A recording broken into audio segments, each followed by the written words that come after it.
Ողջունում եմ ձեզ, սիրելի հայրենակիցներ, սիրելի հայեր, ժողովուրդ ջան, ես այս թեմայով չէի կարող լուրջ չմնալ, որովհետև ուրեմն քաղաքական որոշակի գործունեություն ծավալելուց առաջ, որոշակի պրոցեսներին այս կամ այն կերպ ակտիվություն ունենալուց առաջ ես նախ եւ առաջ հայ եմ եւ նախ եւ առաջ հայ քրիստոնյա եմ, հայ առաքելական Սուրբ եկեղեցու հետևորդ։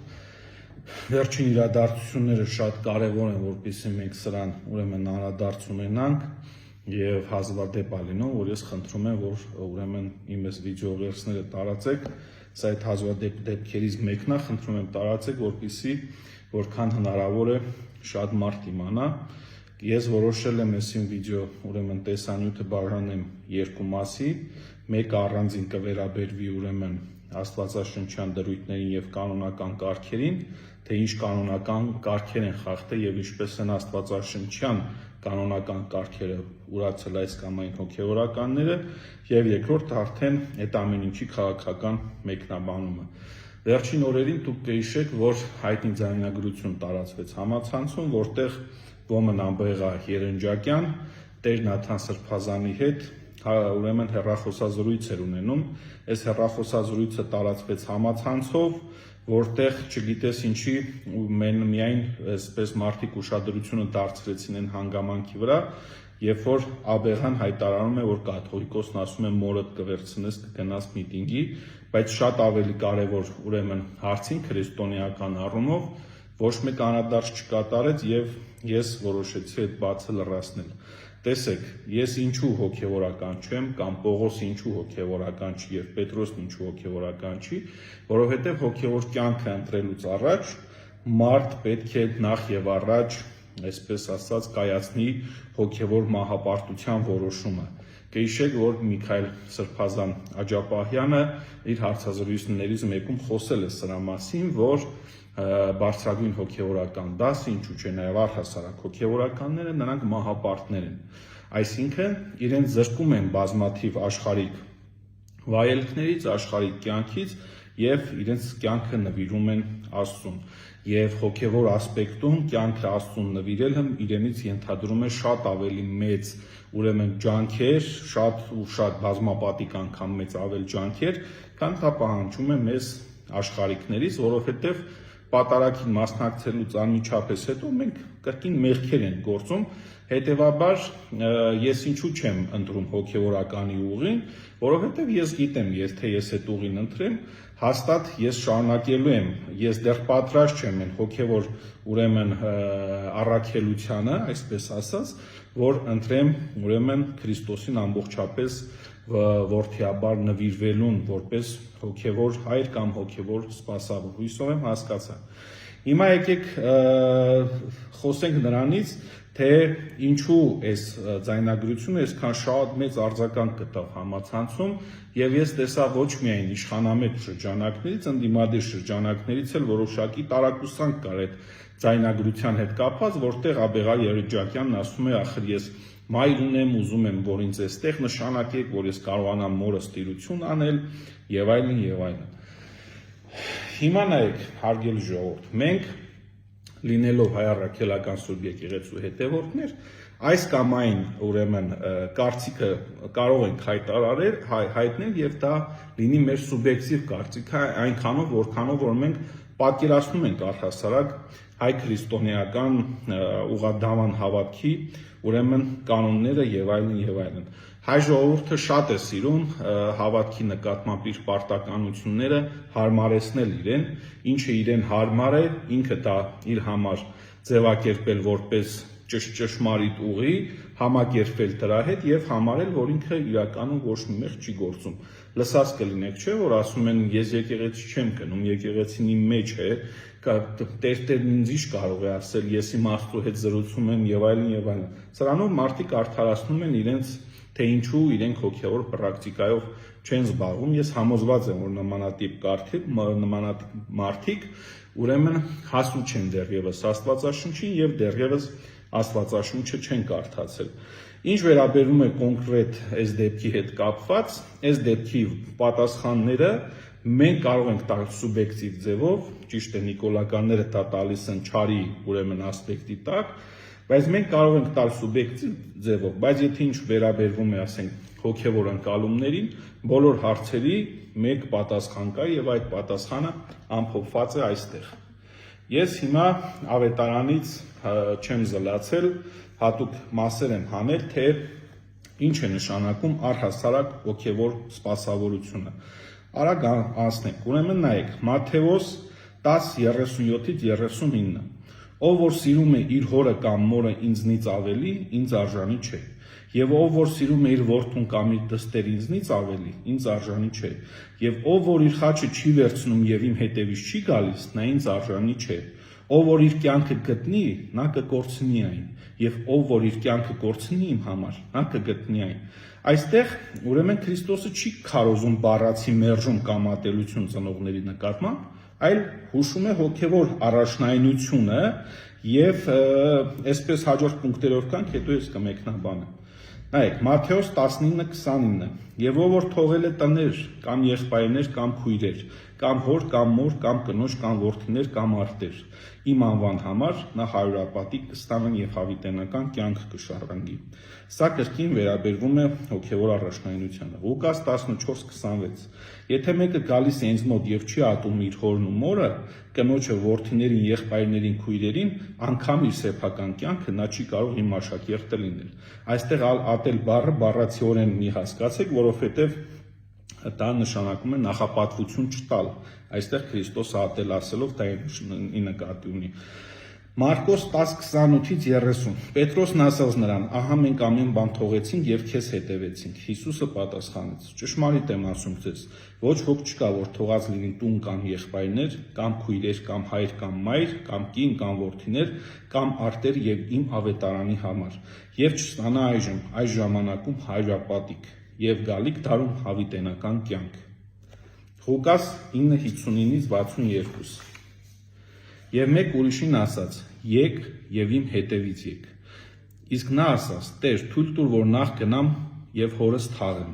Հիսուսն ասաց նրան. թող որ մեռելները թաղեն իրենց մեռելներին, եւ դու գնա եւ քարոզիր Աստծո արքայությունը։ Եվ ուրիշը ասաց. կգամ, Տեր, բայց նախ թող իմ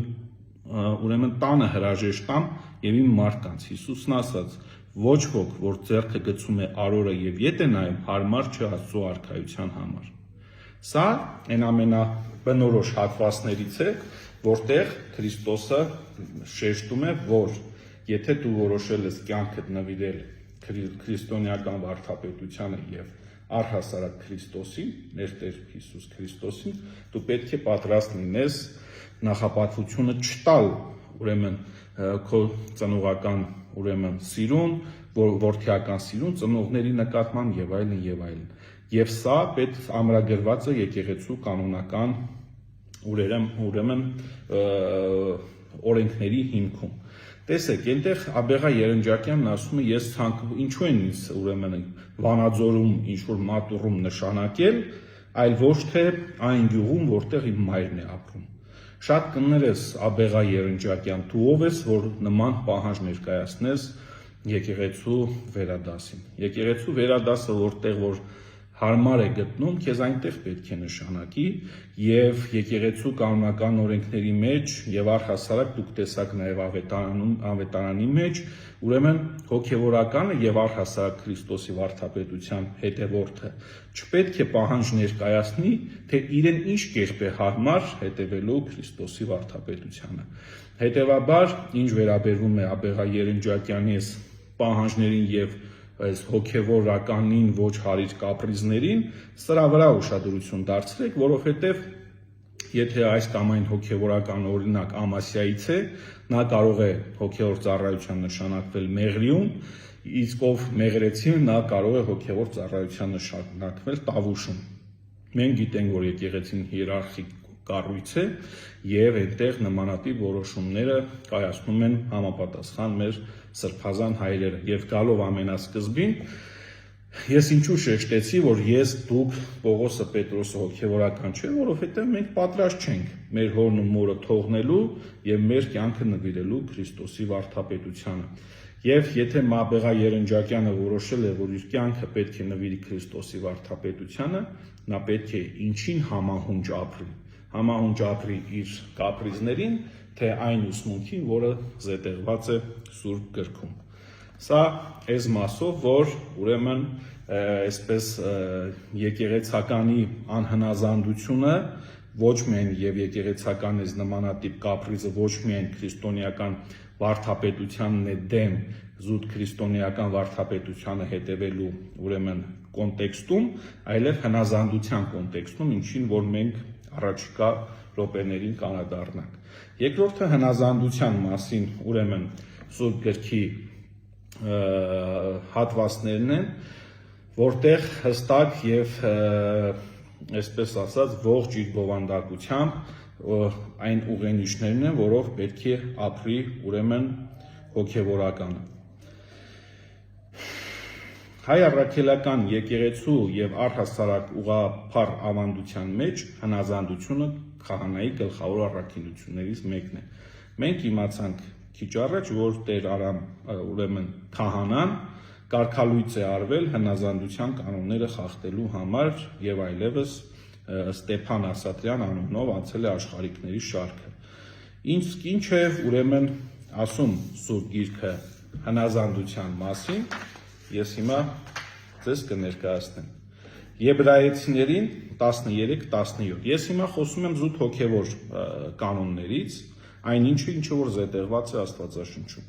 Եբրայեցիներին 13-17 Հնազանդ եղեք ձեր առաջնորդներին եւ ենթարկվեք նրանց, որովհետեւ նրանք ձեր հոգիների համար են արթուն, ինչպես նրանք, ովքեր հաշվետու պիտի լինեն, որպեսզի դա անեն ուրախությամբ եւ ոչ տրտմությամբ, որովհետեւ դա ձեզ համար անօգուտ կլինի։ Պետրոս 5:5 Երիտասարդներ, հնազանդ եղեք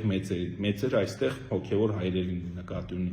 եւ բոլորդ էլ միմյանց նկատմամբ համեստություն հագեք, որովհետեւ Աստված հպարտներին հակառակ է, իսկ խոնարհներին շնորհ է տալիս։ Մատթեոս 23:2-3 Օրենքի ուսուցիչներն ու փարիսեցիները Մովսեսի աթոռին նստել են, ուստի այն ամեն ինչ ձեզ ասում են, պահեցեք եւ արեք, բայց նրանց գործերի պես մի վարվեք, որովհետեւ իրենք ասում են, բայց չեն անում։ Այստեղ ի նկատի ունի դուք մի նայեք ձեր հոգևոր վերադասի ճիշտ արված ուրեմն ճիշտ քայլերին եւ սխալ քայլերին, դուք հնազանդվեք նրանց։ Այստեղ հնազանդության խորհուրդն է, որովհետեւ հոգևոր մեծերի եւ հոգևորական վերադասի ուրեմն դատաստանը Աստված է տեսնելու ըստ արժանվույն, այստեղ ուրեմն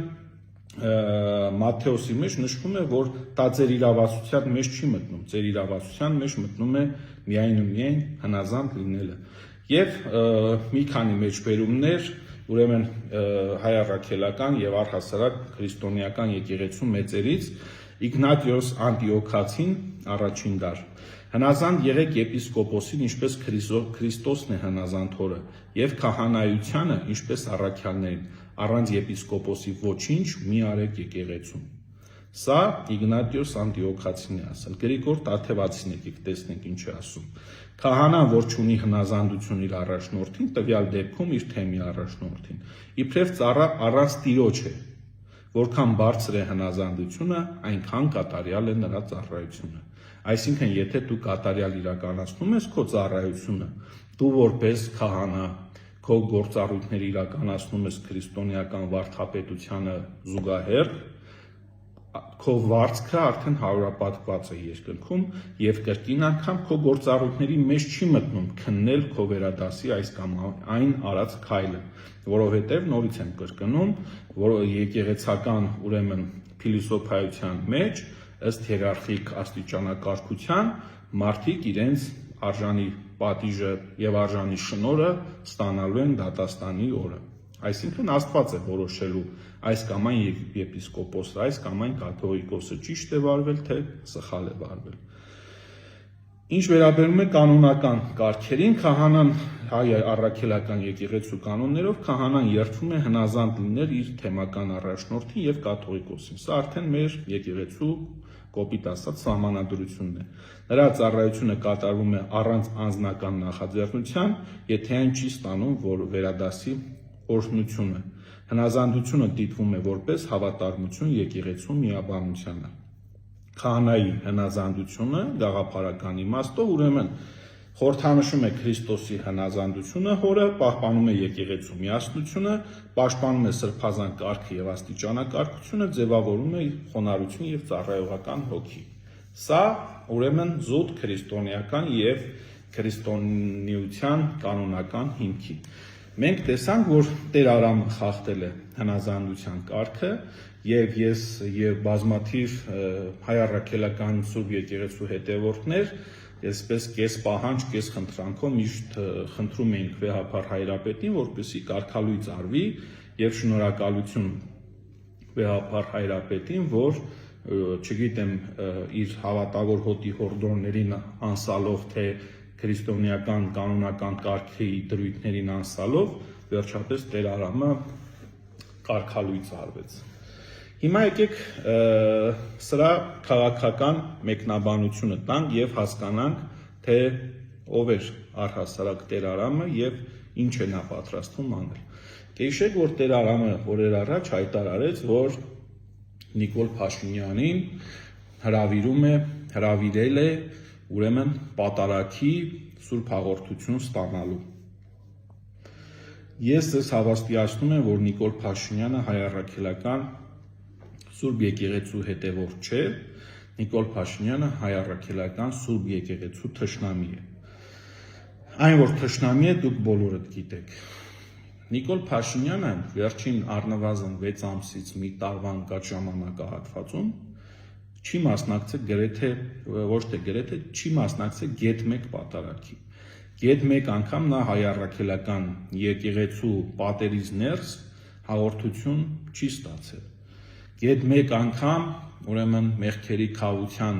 ընթացքում նա չի ծնկել քահանայի առջև եւ մեղքերի թողություն չի հայցել եւ մեղա չի ասել։ Սրան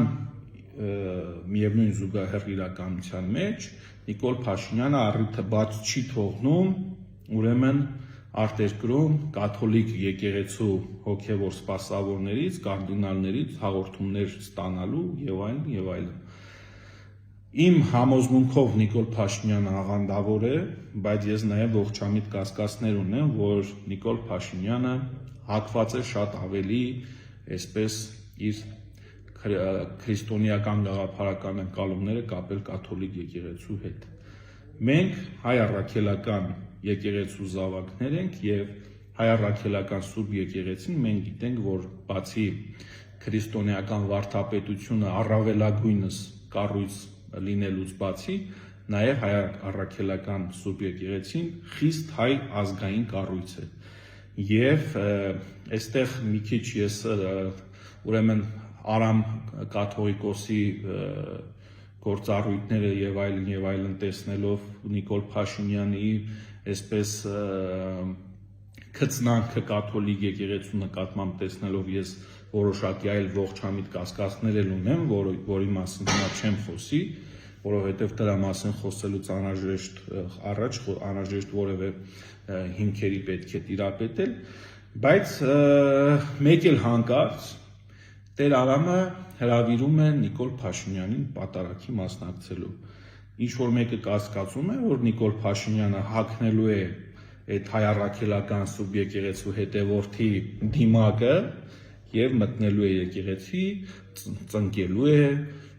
շատ խոնարհաբար մասնակցելու է պատարագին եւ այլն եւ այլն։ Ես կասկած չունեմ։ Ես կասկած չունեմ, որովհետեւ Նիկոլ Փաշինյանը մտածում է, որ ցեցը եւ ворթը քայքայիչ եւ պարակտիչ այդ քաղցկեղածին բացիլը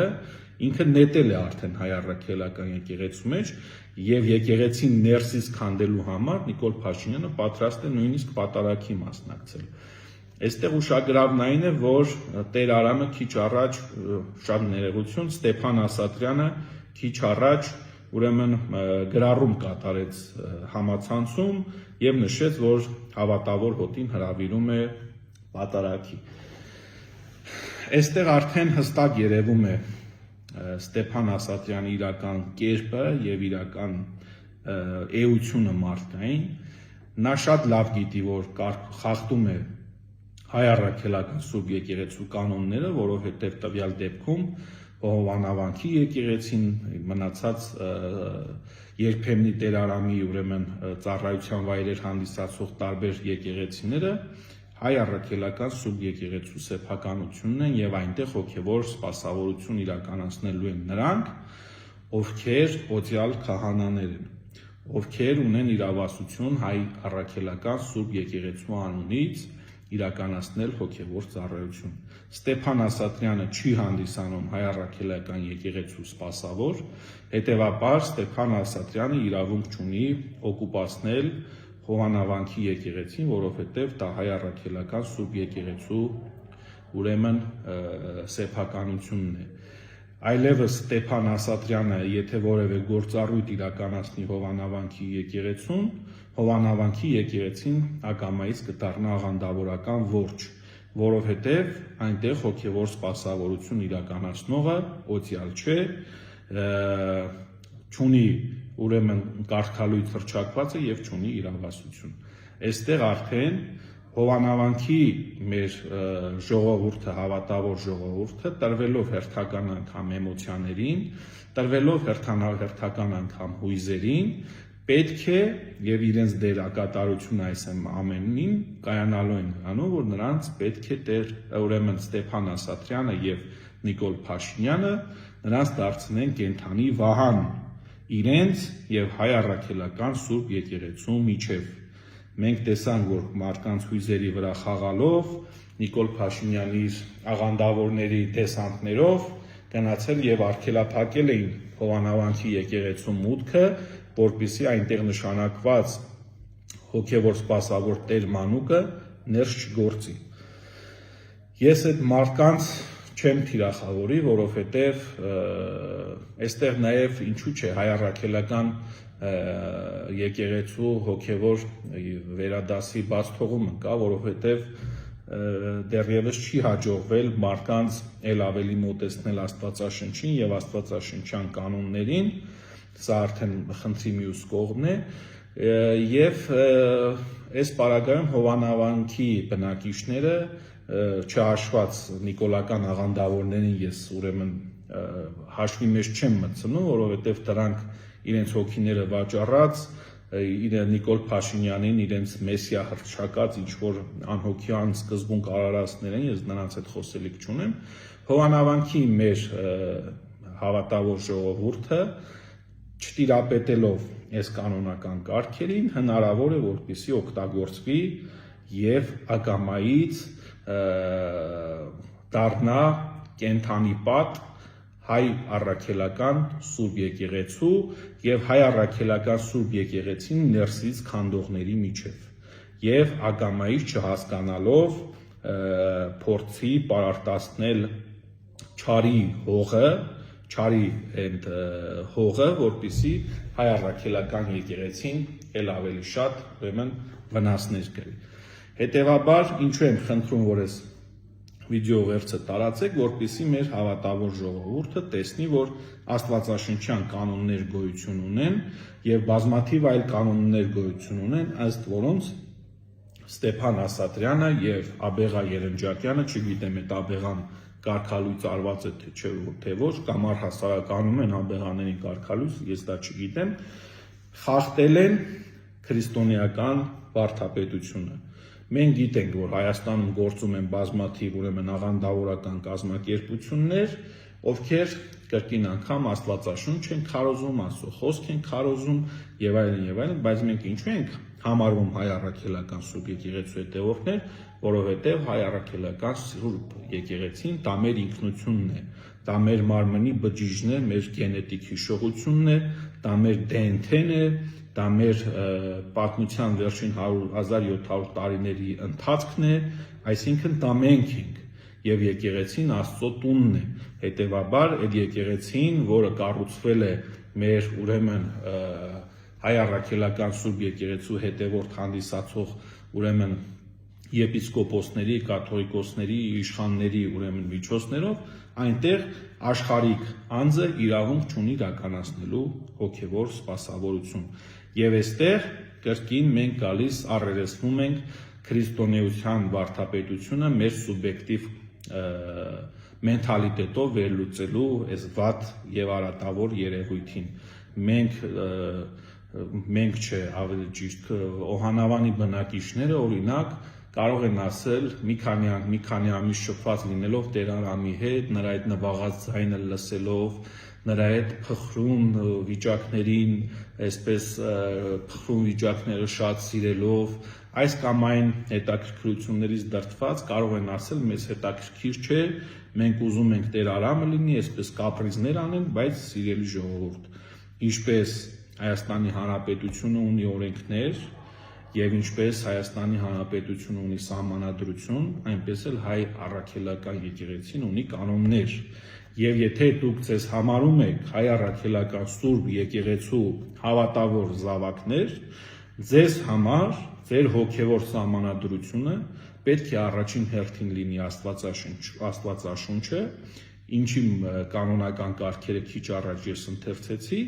եւ դուք հնարավորինս կերպով պետք է զսպեք ձեր էմոցիաները, ձեր անձնական ամբիցիաները եւ հետեւեք ուրեմն Հայ առաքելական եկեղեցու վերադասի տված ուղենիշներին։ Իսկ թե Հայ առաքելական եկեղեցու այս կամ այն սրբազանը, կաթողիկոսը, այս կամ այն վարդապետը ճիշտ է վարվում, սխալ է վարվում, ճիշտ է պատժում, սխալ է պատժում, դա ձեր իրավասության մեջ չի մտնում։ Դա ձեր իրավասության մեջ չի մտնում, որովհետև նրանց դատապարտողը եւ նրանց վարձքը դուք չեք սահմանում։ Նրանց դատապարտողն էլ, նրանց շնորհողն էլ, հարուրապատիկ վերցնողը եւ հարուրապատիկ վերադարձնողը միայն ու միայն մեր Տեր Աստվածն է, մեր Տեր Հիսուս Քրիստոսը։ Հետևաբար մի մանիպուլացվեք, թույլ մի տվեք, որպեսզի եկեղեցական միաբանությանը եկեղեցական միաբանության քայքայմանը ձեզ մասնակից դարձնեն, որովհետև այստեղ չարի ու բարու հսկայական պատերազմ է տեղի ունենում եւ ես բնավ չեմ ցանկանում, որպեսզի ամիսներ անց կամ տարիներ անց դուք մեղակ կամ մեղանչեք կամ միգուցե չմեղանչեք ձեր այն ծանր հանցակցության համար, որը այսօր դուք ուրեմն կարող եք անել։ Հետևաբար սառը դատեք եւ քրիստոնեական վարդապետությունը կրկին անգամ անսալով հնազանդության մասին դրույթներին, մենք էլ պարտավոր ենք հնազանդ լինել։ Թող մենք ամեն ինչը որպես հոգևոր հոտի մարդիկ ուրեմն անենք ճիշտ եւ անենք հնարավորինս ճիշտ, վերադասի մասին մենք չէ որ պետք է ուրեմն վերադասին մենք չէ որ պետք է դատենք։ Ես ինչի խոսեցի որ հնազանդության կարգի կարևորության մասին, որովհետև հնազանդության կարգի խախտումը սասանում է եկեղեցական միաբանությունը։ Իսկ Տեր Արամի եկեղեցական կարգի հնազանդության կանոնների խախտումը դուք տեսաք ինչի է հանգեցնում։ Հանգեցնում է եկեղեցու միաբանությանը։ Դուք լինելով Հայ առաքելական եկեղեցու հետևորդներ, մի մասնակցեք այդ ամեն ինչին, մի մասնակցեք այդ ամեն ինչի իրականացմանը, որովհետև սա Քրիստոսի եկեղեցին է, որովհետև մեր վեհափառ Տեր Գարեգին II Քրիստոսի օծյալն է, եւ Գարեգին II-ի դատավորը միայն ու միայն Աստված է, մեր սրբազանների դատավորը միայն ու միայն Աստված է։ Ինչ վերաբերում է Ստեփան Ասատրյանին այլևս, երբեմնի Տեր Արամ, ես քեզ երբանից էի ասում, որ դու այս ամեն ինչի մեջ ընդամենը մատաղացու գառ ես։ Դու քեզ քո սեփական կամքով Աստծուց տված ընտրության ընտրեցիր չարի ճանապարհը եւ տեսար, թե ինչպես երկու ոտքով ընկար չարի թակարդը, օգտագործվեցիր, հեռացար քո հոգևոր եղբայրներից, հեռացար քո հոգևոր ծնողներից, հեռացար տնից, քո հոգևոր տնից, ինչի պատճառով, չարի գայթակղությանը չդիմանալու պատճառով, չարի առջև երերալու պատճառով, դու այլևս Ստեփան Ասատրյան ես եւ դու անելիք չունես Հովանավանքի եկեղեցում։ Բարով մնաք։